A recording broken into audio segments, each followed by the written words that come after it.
Known as the most notorious Russian fraudster of the 90s, Sergei Mavrodi reached the zenith of his fame with the pyramid scheme, reportedly ranking up to $50 million daily by some accounts.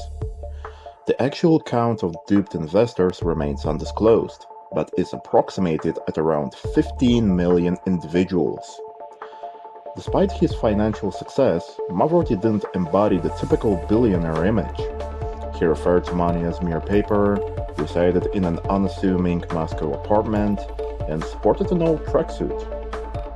To the public, Sergei Mavrodi claimed that the sole purpose of his financial manipulations was to help the impoverished people. Я считаю, что могу помочь людям, это делаю. But at the same time, he felt no pity for those who lost on his pyramids. Вы циничный человек, нет? Конечно. Вы не боитесь? Я ничего не боюсь. In 1993, Mavrodi went as far as extending New Year's greetings to Russians on the oppositional NTV channel, rather than the president. Сегодня я хотел бы обратиться ко всем телезрителям с новогодним поздравлением. When the authorities opposed his pyramid, he threatened to stage a coup. Для сбора референдума требовалось 1 миллион подписей. У меня 10 миллионов вкладчиков. Что сейчас за неделю соберу референдум и всех вообще нафиг. Правительство, президента, всех вообще. Despite impacting millions with his actions, even when arrested, Mavrodi had a considerable number of supporters. Yet, how did an ordinary mathematician manage to deceive Russians for tens of millions of dollars? What was the modus operandi of the pyramid? And most crucially, where did all of the money from the depositors disappear to? Sergei entered the world in 1955 into a modest Moscow family, with his father employed as a fitter and his mother as an economist.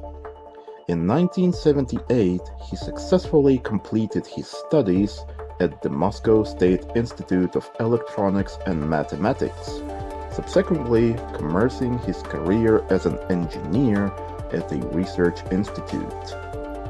By 1980, he had taken charge of a team of programmers. Concurrently, he engaged in the illicit production and distribution of audio and video recordings, leading to his 10-day arrest. However, Sergei's entrepreneurial aspirations intensified. In 1989, alongside his brother and wife, he established the cooperative MMM.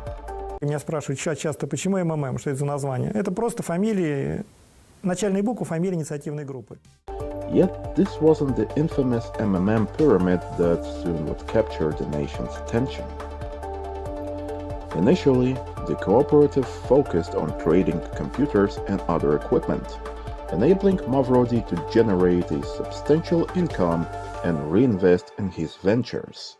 Over time, MMM diversified its activities, venturing into fields ranging from advertising to beauty contests. MMM progressively increased its investment in promotional efforts, with a particularly successful campaign in the Moscow metro. Ultimately, the MMM brand became one of the most widely recognized in Russia, prompting Mavrodi to conceive his new child, a financial pyramid. Russia in the 90s was going through an extremely difficult time. Radical changes in the way of life, currency devaluation, salary delays, mass hunger, a rise in crime, and an overall sense of hopelessness. Mavrodi, presenting his MMM, exuded a high level of persuasiveness.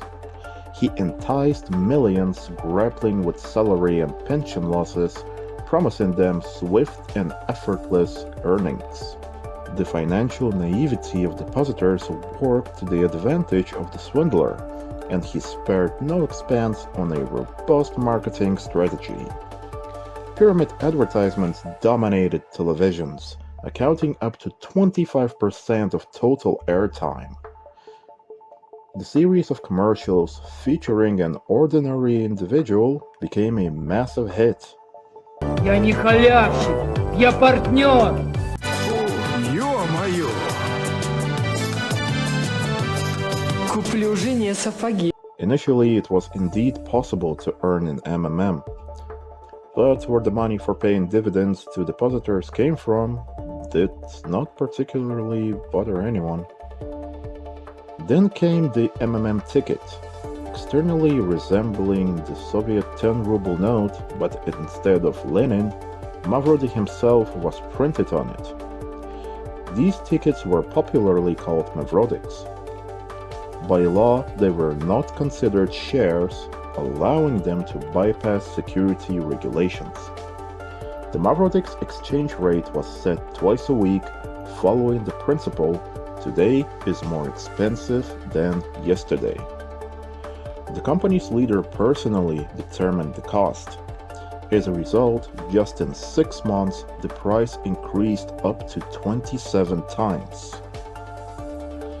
The operational model of MMM followed a fairly conventional pattern for a financial pyramid. Dividend payments to shareholders were sustained by the increasing influx of new depositors. Established participants received payouts funded by contributors from newcomers, whose numbers swelled daily. Participants of MMM directed their investments exclusively into the pyramid, bypassing any tangible assets that might appreciate over time. Such pyramids typically have a short lifespan. Once a specific sum is amassed, the operators cease payouts to depositors and vanish with the funds. MMM depositors had the flexibility to withdraw their funds whenever they pleased, offering a sense of security.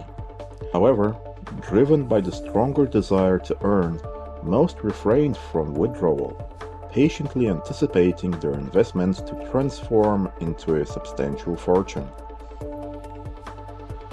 However, luck turned away from the MMM in July '94.